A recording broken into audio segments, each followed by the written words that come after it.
Hey guys, welcome to future doctors. I am Prerna Mishra. So guys, इस video में हम NMC के जो गज़ट या गाइडलाइंस अभी आने शुरू हुए हैं 2021 से, उसके बारे में बात करेंगे।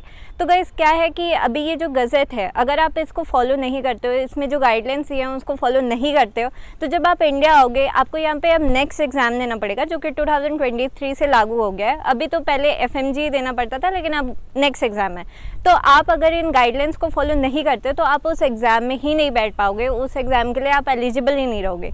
इसलिए ये जो गाइडलाइंस है ये फॉलो करना बहुत बहुत बहुत इंपॉर्टेंट है। सो गाइज, इस वीडियो में मैं जो भी मेन इंपॉर्टेंट जो भी गाइडलाइंस है उनके बारे में आपको बताऊंगी, तो इनको प्लीज़ ध्यान रखिएगा। So now without wasting any time let's start the video. So guys, पहला गाइडलाइन ये है कि आप कोई भी कंट्री जाते हो तो वहाँ जो आपके MBBS का कोर्स का ड्यूरेशन है वो मिनिमम 4.5 ईयर्स या फिर 54 मंथ्स का होना ही चाहिए। अगर वो उससे कम का है तो वो जो आपकी डिग्री है वो वैलिड नहीं रहेगी। तो गाइस, अगर आपको कोई भी जगह ऐसी पता चल रही है जहाँ पे 4.5 या 54 मंथ से कम का ड्यूरेशन है, तो प्लीज़ गाइस ऐसी जगह मत जाइएगा। सो गाइस, नेक्स्ट गाइडलाइन ये है कि आप किसी भी कंट्री से जाते हो जब MBBS करने, तो वहाँ पे आपको इंटर्नशिप उसी कंट्री में करना ज़रूरी है। तो गाइस, रशिया में क्या होता है कि जब हम वहाँ 6 ईयर्स का हमारे जो कोर्स ड्यूरेशन होता है उसमें ऑलरेडी इंटर्नशिप इंक्लूडेड होता है। मतलब 5 ईयर्स का आपका कोर्स का ड्यूरेशन होता है प्लस 1 ईयर जो होता है वो आपका इंटर्नशिप पीरियड होता है। तो रशिया में ऐसा कोई टेंशन लेने की ज़रूरत ही नहीं है, वो ऑलरेडी ये जो गाइडलाइन है उसको फॉलो करती आ रही है।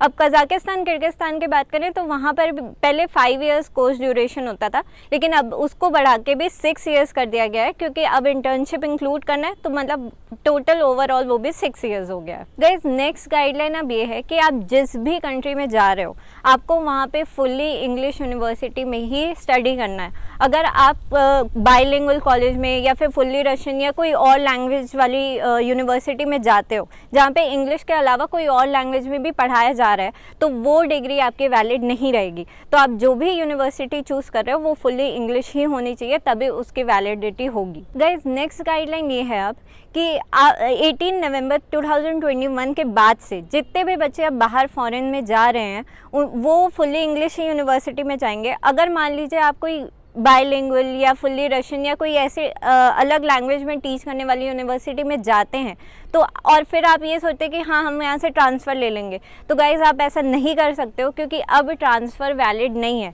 18 नवंबर 2021 के बाद से जो भी बच्चे जा रहे हैं बाहर पढ़ने वो ट्रांसफ़र नहीं ले सकते। वो जो यूनिवर्सिटी में जाएंगे उनको पूरा अपना जो MBBS का कोर्स ड्यूरेशन है उनको सेम यूनिवर्सिटी में ही कंप्लीट करना पड़ेगा। और अगर आप ट्रांसफ़र लेते भी हो तो आपकी वो जो डिग्री है वो वैलिड नहीं रहेगी इंडिया में। गाइस, अब नेक्स्ट गाइडलाइन ये आती है कि आप जो भी कंट्री में जा रहे हो अपना MBBS करने, आपको वहाँ का लाइसेंस लेना बहुत ज़रूरी है। मतलब जैसे अगर हम रशिया की बात करें तो आप यहाँ आते हो, रशिया में 6 साल का आपका कोर्स का ड्यूरेशन होता है, आपने वो कंप्लीट किया, फिर उसके बाद आपको सर्टिफिकेट आपका मिल जाता है। अब इसके बाद आपको रशिया का लाइसेंस एग्ज़ाम देना पड़ेगा और उसको क्लियर करना पड़ेगा। फिर उसके बाद ही आप जब इंडिया आओगे तो आपकी ये जो डिग्री है वो कम्प्लीटली वैलिड होगी। नहीं तो फिर आपको बोलेंगे वो वापस कि लाइसेंस एग्ज़ाम वगैरह देना है, तो इसलिए लाइसेंस एग्ज़ाम अब देना बहुत मैंडेटरी हो गया है। और गाइस, इससे बेनिफिट ये होगा आपको कि आपके पास रशिया का भी लाइसेंस आ गया और इंडिया का भी लाइसेंस आ गया, तो आप चाहो तो वापस जाके कभी रशिया में भी काम कर सकते हो अगर आपको इंडिया में काम करने का मन ना हो तो गाइस, नेक्स्ट पॉइंट ये आता है कि जब आप इंडिया वापस आओगे तो आपको यहाँ पर भी 1 साल का इंटर्नशिप करना ज़रूरी है। मतलब जैसे रशिया का अगर एग्जाम्पल लें तो हम जब रशिया जाएंगे तो 5 साल का हमारा कोर्स ड्यूरेशन होगा, फिर उसमें 1 ईयर जो होगा हमारा इंटर्नशिप होगा, तो पूरा 6 ईयर्स का ड्यूरेशन हो गया हमारा वहाँ पे कोर्स का। फिर आपको एक लाइसेंस एग्ज़ाम वहाँ देना पड़ेगा। फिर आप जब इंडिया आते हो तो आपको नेक्स्ट एग्ज़ाम देना पड़ेगा, क्योंकि अब 2023 से नेक्स्ट एग्ज़ाम वैलिड हो रहा है तो वही चलेगा। तो 2023 से जो भी आ रहे हैं उनको नेक्स्ट एग्ज़ाम देना है, नेक्स्ट 1 आप दोगे, फिर उसके बाद 1 ईयर का इंटर्नशिप होगा, फिर नेक्स्ट 2 होगा, और अगर आपका नेक्स्ट 1 का स्कोर अच्छा रहा तो आपको PG करने मिल जाएगा।